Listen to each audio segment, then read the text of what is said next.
Jews agree... have magic Jew blood, yes or no? Have what? Magic Jew blood, so they're preferred by God? How much should Taiwan pay us for preventing an invasion by China?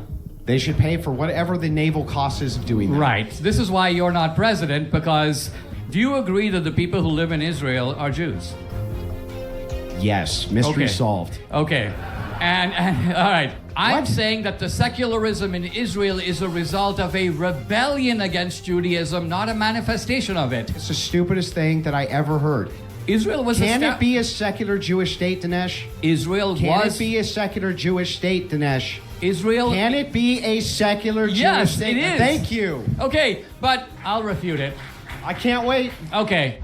Christians, this debate is about to explode. Is Christianity obligated to support the Israelites in Israel, or are believers being pressured into a political alliance the Bible never commanded?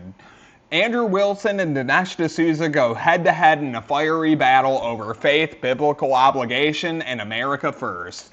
Subscribe for explosive daily uploads. This is America only. For the entire conference, are Christians morally obligated to support the Jews and Israel? I am excited for this one. Introducing first, Dinesh D'Souza is a best-selling author, award-winning filmmaker, and veteran conservative intellectual who has shaped American political debate for decades. Please join me in welcoming Dinesh D'Souza.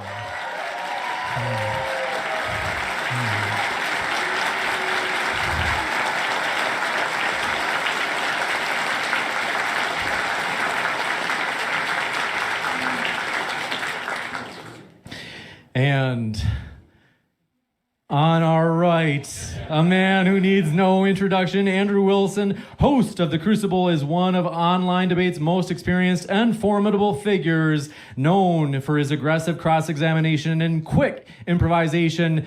Andrew Wilson!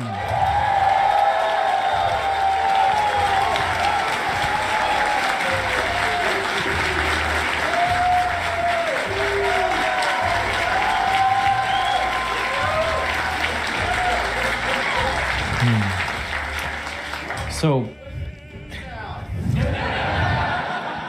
and then, just so it's no surprise, what we're going to do is, right after their opening statements, which will be at the podium for 5 minutes each, we are going to move the podium and then bring the tables closer together so that the speakers are closer together for that open dialogue session. With that, we're going to start the debate. Dinesh will be going first. I have the timer set for you, Dinesh, and I will start it on your first word. Thank you for being with us.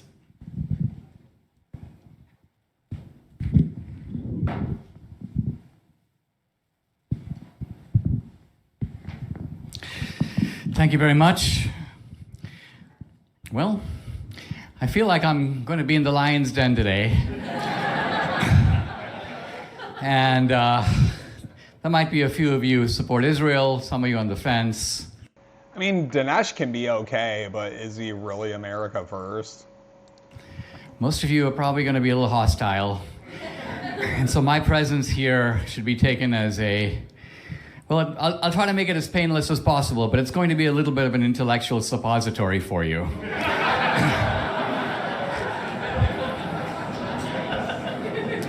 I want to clarify some terms in the debate to make it clear what we're going to be debating about. And then I want to try to focus the argument in its most kind of primitive or fundamental way, so we don't get drawn into sort of side issues. We're talking as Christians, so I'm assuming that the premise of the debate is that we are Christians, we're Catholics, we're Protestants, we're in the mainstream of the Christian tradition. My own work in apologetics has taken the C.S. Lewis kind of mere Christianity approach. I'll be using generally that in this debate. By way of background, I come from a very old Catholic family in India. It goes back about 400 years.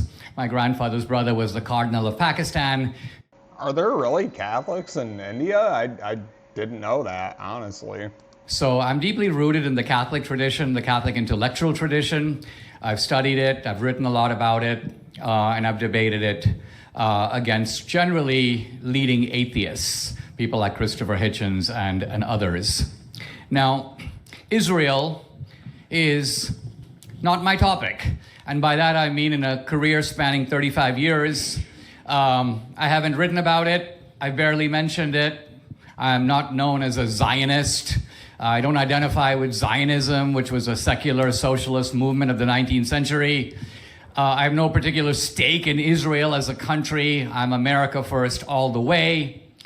And so keep those things in mind as we have this debate. If you're looking for me to sort of channel Ben Shapiro or Mark Levin, that's really not going to be happening here. I'm not a professional Israel advocate in any sense of the term.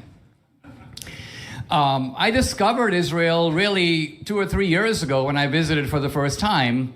And I found it interesting in 2 ways. The first one was simply that we live at a time when cities have become really homogenized. These days, there's no point going to Zurich and Copenhagen. It's all kind of one thing. Israel's not like that. In Israel, you're very conscious that you're in the land of the Bible. That is a very important feeling for Christians. You get the sense that this is your spiritual homeland. And by spiritual homeland, what I mean is that our faith is not some kind of abstraction that is delivered in the sky. It could have been. God could have put the 10 Commandments, he could have put it on the moon. But he didn't do that. Our Bible, our history, our Christianity is historical. It's rooted in real people and real events and real places. It took place somewhere in the world, and that somewhere happens to be Israel. That's worth remembering and worth noting. I also discovered in the course of... Okay, but when they are committing like ethnic cleansing and genocide, shouldn't that be questioned? Do you want to really be on that side, Dinesh? Now, 4 visits to Israel, the thing that really interests me, and that is biblical archaeology. And biblical archaeology has the definitive effect of authenticating and corroborating the people and events in the Bible. We can go into it a little bit later. I will give you the most shocking examples of this, but it is a massive refutation of the skepticism and atheism of the 19th century, which basically said that the Bible was written hundreds of years later and most of it was kind of made up. Biblical archaeology shows us that the Bible is talking about real people and true events. You can debate the miracles, you can debate the theology, but that these things are real, these people are real, the events are real, has been authenticated down to the most excruciating detail. That's very important because it also happens to establish the presence of the Jews in their ancestral homeland. And in a way, to me, the fundamental question that we're discussing today, when I say morally obligated, what I really mean is, what's the right thing to do? Now, saying what the right thing to do doesn't solve the problem of should we give money to Israel or how much money should we give to Israel. No, supporting Israel here basically means having a certain recognition of a kind of spiritual and historical kinship or line of continuity established, by the way, in the Bible. And don't think of the Old Testament as Jewish. The New Testament is just as Jewish as the Old. Both are described. No, I disagree with that. The Old Testament is way more, let's say, Hebrew than the New Testament. The New Testament doesn't talk about, oh, you can give loans at 0 interest among your brothers, but then charge interest among others, your neighbors. And also, the New Testament doesn't say you are the head and never the tail. I don't know. Different strokes for different folks, I guess. Describing Jewish communities, and Christianity came right out of that. In fact, the first Christians were Jews. They were Jews who followed the Messiah. I think historically we could say with great accuracy they were the very first Judeo-Christians. The apostles were Judeo-Christians. Now, to me, the core of this question is whose land is it? 30 seconds. 30 seconds? I was just getting warned. This is my introduction, guys. All right. Let me just put it this way. There are 3 ways to get a country. First, you were there first. That's the ancestral claim. Number 2, you got the country by some kind of negotiation or treaty. Or number 3, You got the land because you captured it. Every single country on the map in the world now has gotten its claim based on one of these three ways. The argument I'm going to make is that Israel succeeds on all three ways. It checks all the boxes. Even America doesn't. The American Indians were here first. We might have conquered them, taken the land from them, so we got it by conquest. They got it by original inhabitancy. And there's a little bit of a argument over here, but I'm going to argue that the Jews were there, it's their land. Number two, they got it by treaty. It was given to them by the United Nations. They accepted it. The Palestinians rejected it. And three, they got it by not just by conquest, they fought 3 defensive wars against massive coalitions of Islamic forces that are into essentially global colonization. The Muslims are the real colonizers. And so whichever box you choose, Israel succeeds. And therefore, supporting Israel isn't just sort of the biblical thing to do, it's the right thing to do. Thank you very much. Thank you very much. I mean, I would argue that when a certain group of people from a certain place take control over media and things such as, you know, pornography, it's very, very suspicious to me personally. And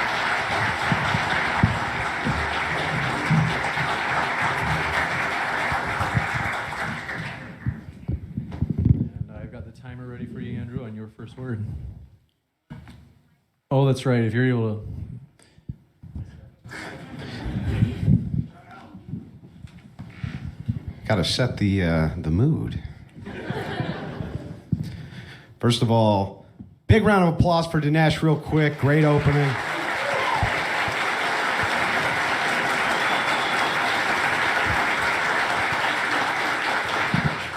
But that's not going to save him. I want for everybody to remember that the topic of this debate is if Christians have a moral obligation to support Jews in Israel. He didn't give us one. It is obvious to me. Short answer, no.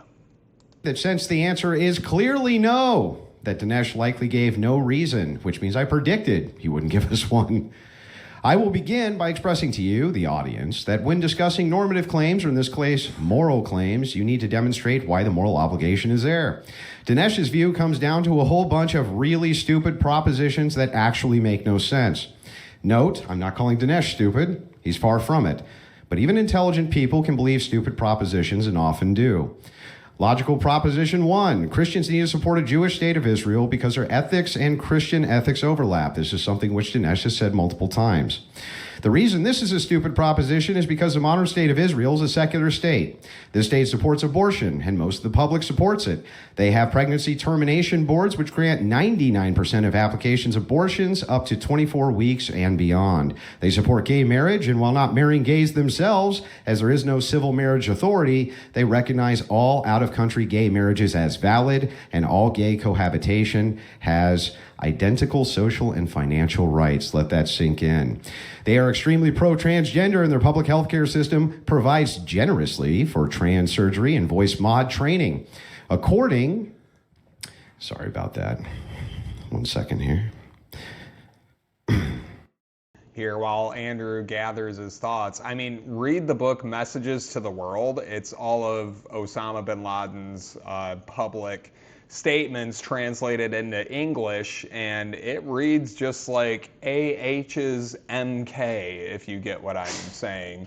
I mean, he completely blames our support for that state as the reason for the towers going down. Like, it's literally there in words for you. People just don't dig deep enough, I guess. According to their own polling, the Israeli Institute for Gender and LGBTQ Studies has supported 75% or more for homosexual acceptance, advocacy, and gender care, which includes 90% from secular Jews and even over 50% from the religious Orthodox Jews. Now I can keep going. Women in the military, IVF programs, national health care, prostitution, pornography. These are libtards, essentially, who live in Israel that Dinesh wants us to support. A whole nation of them. Christian ethics here in the USA determines that we resist these things in our own nations.